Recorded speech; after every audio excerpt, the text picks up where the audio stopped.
What's up, you guys? It's your boy Charles, aka Zubilee25. And yes, I know I haven't been on YouTube in a while, and I haven't made a story time video in a while. So now I'm going to make a story time video. But first, I want to give you guys a little update on what I've been going through in my life. The reason why I took some time off from YouTube was because I had got very busy with life, and that's what usually happens with most YouTubers. Even though I'm a small YouTuber, I still have a life, you know what I'm saying? Like, this channel is just something I like to do in my spare time.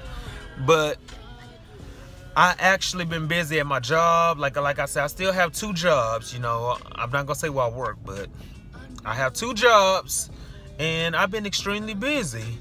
And the thing about that is I got my friend on at my job with me. Now let me tell y'all a little something about this. He don't know I'm making this video, so I'm not gonna say exactly who it is. But if y'all saw my last video, or the one before the last video, y'all actually saw like a little clip of him being at my job with me when we was bored at work. Yeah. Well, I got him on over there, and I didn't think that he was gonna get hired, to be honest with you. But I am glad that he got hired. I just didn't think he was gonna get hired. So it actually took him a while to get on at the job. So he went to take his drug test, right? So when he went to take his drug test, the lady that gave the drug test, his results came back positive, but the lady that gave him the physical was the same lady that gave me my physical. And she said the same thing that she said to me, that he had blood in his urine. That's the same thing she said to me. But you know what? I really didn't have blood in my urine. And he calls me. He said, Charles, I just took my physical, and the doctor said that I had blood in my urine. I might have an infection. I don't know what's wrong with me. I might have a kidney infection. I hope it's not an STD. I was like, just calm down, just calm down. That lady's told me the same thing. But I really don't think that you have blood in your urine. So he had to make an appointment with his doctor, and his doctor also said that he had blood in his urine. Then 2 days later, the doctor told him that it was a glitch in the system and that he never had any blood in his urine. So that lady that gave the physical, she's telling all of the drivers at my job the same thing, that they have blood in their urine. Now everybody can't have blood in their urine. Then okay, he had got his results back, and the results came back fine. They came back perfect. So they said that he had to take a sleep study test because he was overweight for his height.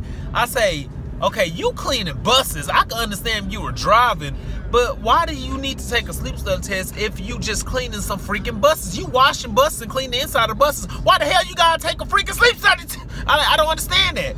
So he had to take a sleep study. Then they said that he have a mild case of insomnia. Not insomnia, of sleep apnea. I'm like, okay.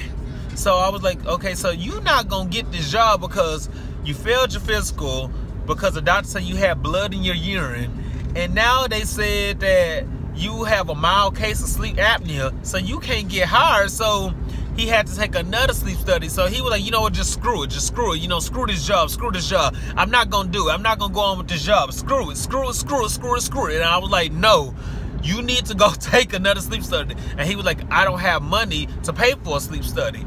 So the company actually paid for his second sleep study, and he took the sleep study, and the results came back fine. So he got hired on with me. So he's in a class and everything. Then he failed his test, because you have to take some tests too. Even though you clean the buses, you still have to take a test, because you like moving the buses and everything. So you still have to take, a test, about the Smith system. And I still know the 5 rules to the Smith system. That's the easiest ones, because they cover the Smith system at both my jobs. So the 5 keys to the Smith system is aim high and steering. You gotta get the big picture. Hold on, I'm trying to think. The 3rd key is keep your eyes moving, leave yourself out, and make sure they see you. Those are the 5 Smith system keys. And the reason how I can remember it so clearly is because the teacher made an abbreviation for us to remember it. She told us the easy way to remember the 5 keys to the Smith system is to say all good kids love milk. The A stands for aim high and steering. the G stands for get the big picture. The K stands for keep your eyes moving, and the L stands for leave yourself out, and the M stands for make sure they see you. All good kids love milk. So that was easy for me, but for him it wasn't so easy. So he failed that test. So you know, he had to do a retake. So after he finished his classroom training, he had to go out and do the skills course training. Now, the skills course training is when you drive in between the cones and everything, and you can't knock them down. Okay, he passed that with flying colors. I said, okay, cool. You know, you passed that. You know, you're not knocking over cones. You know, that was hard for me because I was failing on the right turn. You know, I was like knocking cones down and everything on my right turn. So I didn't do good on that. I had failed it. I had to take a retake on the skills course training, but he passed that with flying colors. So after he passed that, he got started working with me. So I had to train him and everything. I had to show him what to do. So I'm showing him how to